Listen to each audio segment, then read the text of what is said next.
I met you when you were 13 and you wanted to do something on childhood diabetes. I always believe that what calls you is what disturbs you. Tell us very quickly about Project Surya. For context, Project Surya is where we help underprivileged children diagnosed with type 1 diabetes. Insulin is the fourth most expensive liquid in the world. And so many of these children, they ration insulin, they skip doses, they share needles, they're unable to spend so much out of pocket for a condition they did not even ask for, and for a condition that has no cure. What made you go from profit-driven mindset to purpose-driven mindset? It's an easier decision when you're in love. I was just in love with 1M1B, 1 million for 1 billion. She was amongst the top changemaker and she landed up pitching at the United Nations at the 1M1B summit. No, it's a pleasure to be here, again, face-to-face with my mentor. How do you make sure you are noticed? Knowing what you're talking about and understanding the problem you're solving is what gives you the confidence to talk to anyone. How does a social impact startup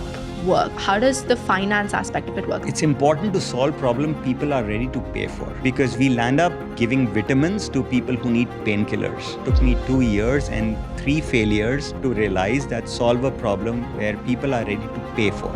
She's amazing on LinkedIn, she's amazing on Instagram, she's Forbes 30 under 30, she's the top UN speaker. I think I'm just a very regular teenager with a little bit more drive. Someone like an alumni of my school, he reached out to me and he was like, I think you should apply. And I was like, no, like Forbes. So I'm scrolling through my Google news feed and I see the Forbes list is out. I scroll and I'm like, wow, my friend made the list. And then I scroll like once more and second but last is like my name.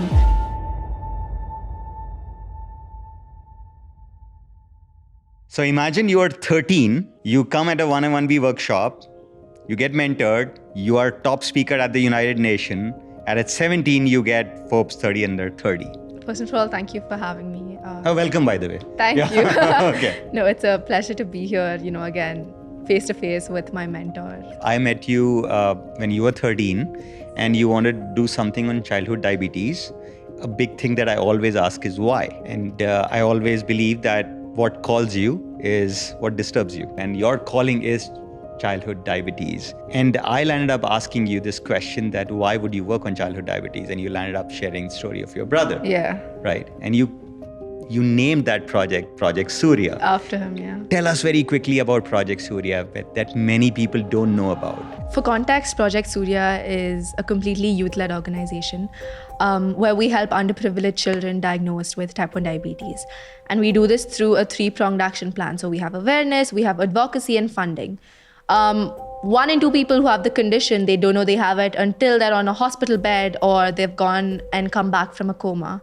And so awareness is the most quintessential part about this, where you're telling people about the signs and symptoms of type 1 diabetes and helping them understand the risk factors and how to prevent type 2 diabetes. Another aspect is giving free diabetes education to these children. So we worked with endocrinologists, diabetes educators, because a lot of young children who are diagnosed with this condition, they come from rural backgrounds. And their parents are illiterate, so they have no idea what insulin is. They've never heard of the word pancreas in their life. So talking about this, giving free education through free health camps, etc., is something that we've worked on. Again, funding, spitting facts here, but insulin is the 4th most expensive liquid in the world. So your designer perfumes that you probably wear occasionally, they cost less than a drug that these children require every single day to survive. And that is how expensive it is, actually. And so many of these children, they ration insulin, they skip doses, they share needles just because they're unable to spend so much out of pocket for a condition they did not even ask for, and for a condition that has no cure. So raising funding through crowdfunding, grants, the support of sponsors like 1M1B, the Visa Foundation, Rotary, all of this helped us help the children. And again, advocacy. So we all need favorable policies for children living with this condition. So we do a lot of social media advocacy, campaigns, petitions to reach the policymakers and to tell them how big of a situation this is. So that's a little bit about Project Surya. Okay, let me, I distinctly remember something that happened in New York, and I must tell our viewers, she was amongst the top changemaker, and she landed up pitching at the United Nations at the 1M1B summit. And after the summit, the ambassador of India, Madam Ruchira Kamboj, invited us at the PMI in New York. And hosted insane. us for tea, right? And all they were like 50 of us or 60 of us maybe all together. Yeah.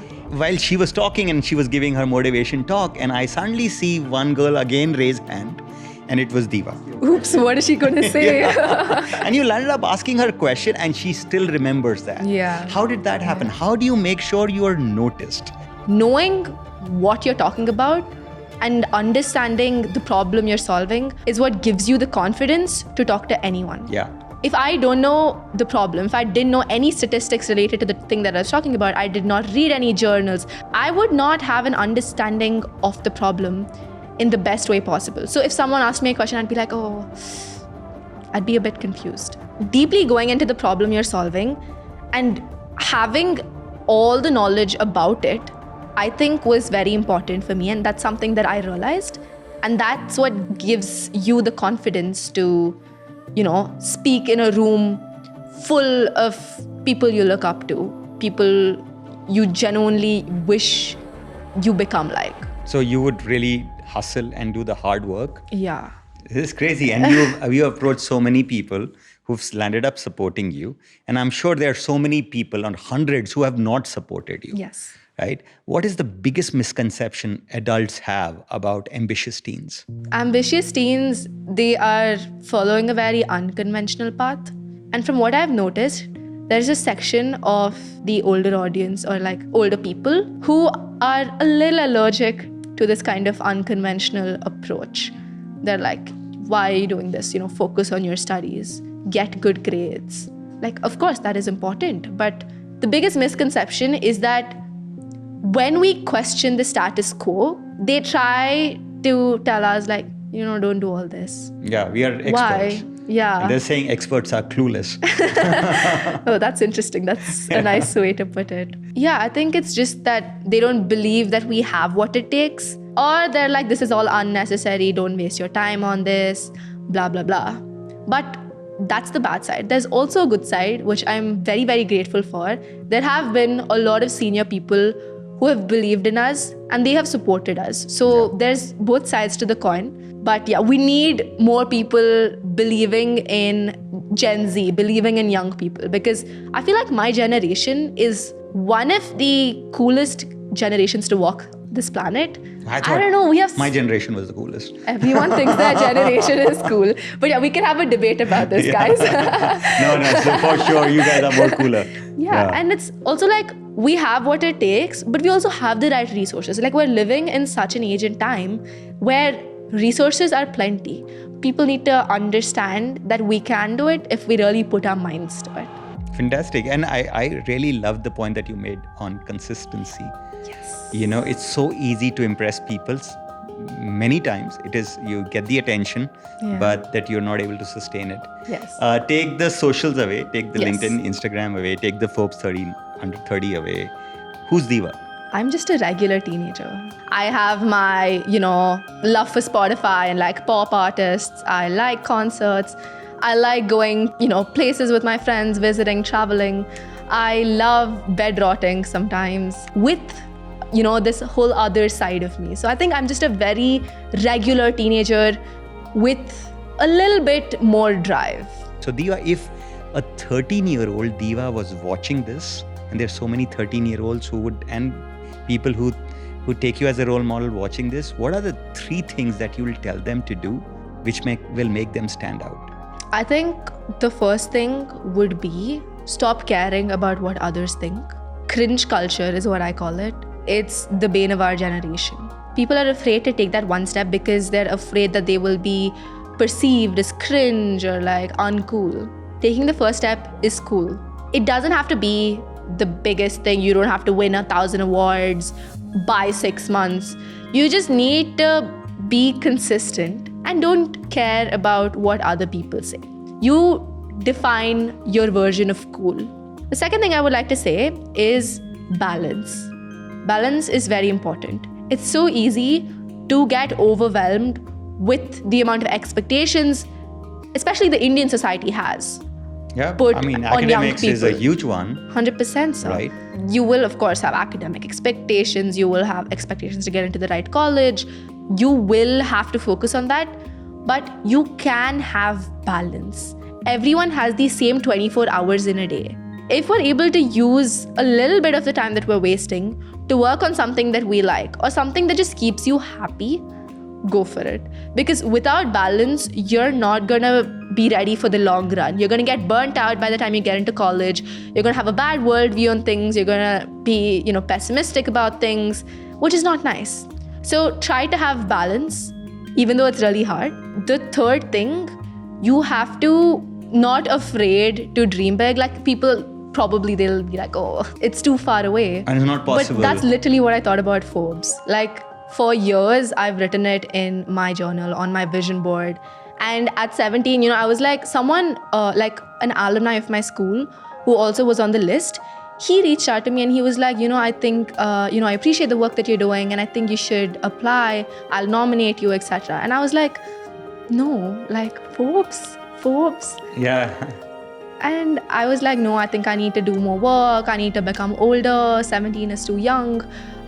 It's more for like 28-year-olds, 29-year-olds. And a lot of other people also were like, maybe try when you're older because then you'll have a better chance. You'll do more work.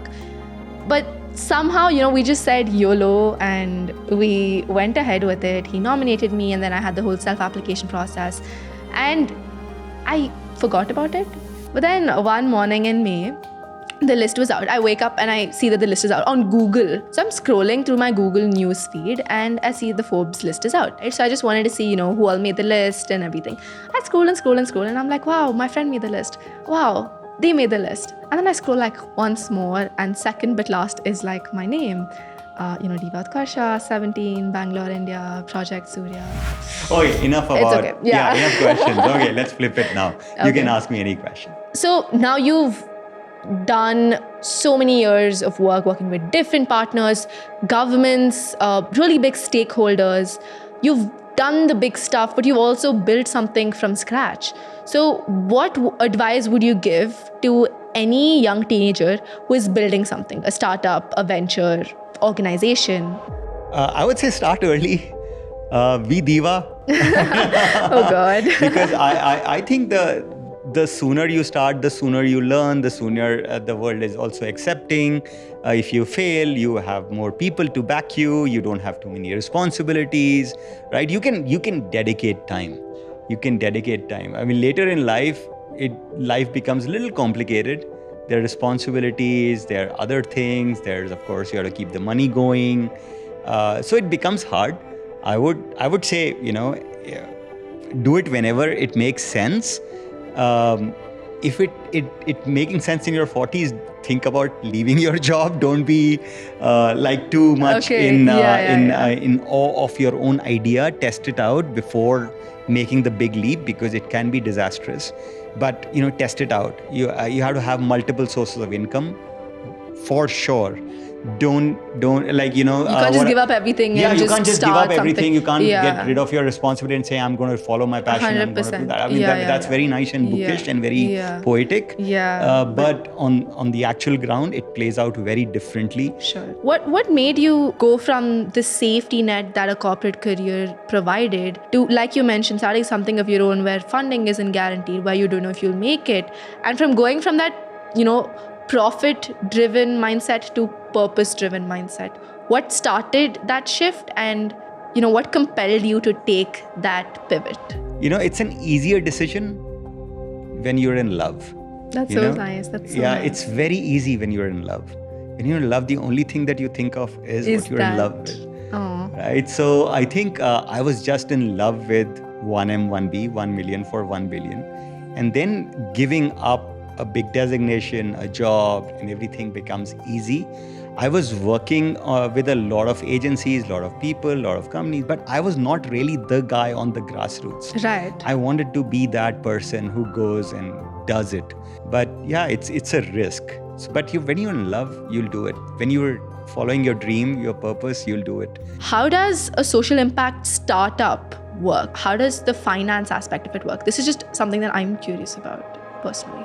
There is not a good answer, or like, I don't know how to start. It's important to solve problem people are ready to pay for. Okay. I started something that people were just not ready to pay for, and it took me 2 years and 3 failures, losing my team, almost going back and looking for a job to realize that solve a problem where people are ready to pay for. Okay. Right? Because we land up, giving vitamins to people who need painkillers. Okay, that's a nice way to put it. Yeah. So I was in my own corporate arrogance thinking this is what people need and let me give it to them. Got it. And you land up doing something that is required. And then you land up also looking at, okay, this is required where the money is. Because what happens in most of the social impact and the non-profit work or the social entrepreneurial work is that the money and impact are kind of, yeah, they're very contradictory, opposite things. Very opposite. They are sometimes just misaligned. 100%. Yeah. So you have to take it with a pinch of salt. You cannot get yourself into, oh, that's wrong, that's right kind of a discussion. You just say, this is the way the world is. There's no wrongs and rights. Let me still operate in these conditions. You have to just be accepting this is the way things are and just create something that you wanted to do. It may not be 100% of your original version. Even if it is more than 50%, believe me, it's a great life. That's so nice. That's so nice to hear, genuinely being purpose-driven, wanting to make a difference in the lives of people and doing that, after experiencing this safety net that a corporate provides, I think is truly commendable and really inspiring. Okay, Thank you, sir. So let's wrap up this discussion. Yes. And it should be with Divaa. And thank you for inspiring so many other Divas who are going to be watching this, who are already inspired and who are going to say, hey, I'm going to change the world. I can change the world. Yes, right? you can. Right? And you can make a dent in the universe. Yes, so 100%. What's the next goal for Divaa? In the next 10 years with Project Surya, of course, we want to do a lot more research to back the policy work that we're doing. Like, leave the world better than you found it, essentially. I still want to explore different fields. I want to explore a career for sure, but it has to be something that is impactful, something that is making a difference or solving a real problem. For sure. But the one thing that I would like to also talk about is intentional YOLO. Intentional YOLO. YOLO. Okay. So YOLO is you only live once, right? I think I embody that in every decision that I make. I think about that because you get one life, you want to make the most of it. So say yes to experiences, but you have to be intentional about what you're saying yes to. You don't say yes to the bad things just because you live once. Yeah, and you have that art. I know I threw up a couple of opportunities and you very politely said no, right? You can't say yes to everything. Yeah, I was so bad at saying no, but I feel like you can't take up everything. Sad. So you have to make sure that you're evaluating, you're not getting stressed out. Yeah, because if you stretch yourself too thin, you can't give your 100%. And everything you take up, you should be giving your best.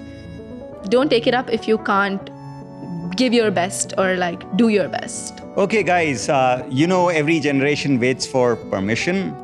Divaa and this generation definitely isn't waiting. And that's why they are building the future. Well, I hope you liked the episode. If there's something in it for you, do comment, but do like, subscribe, and tell us how did you find this episode. See you next time.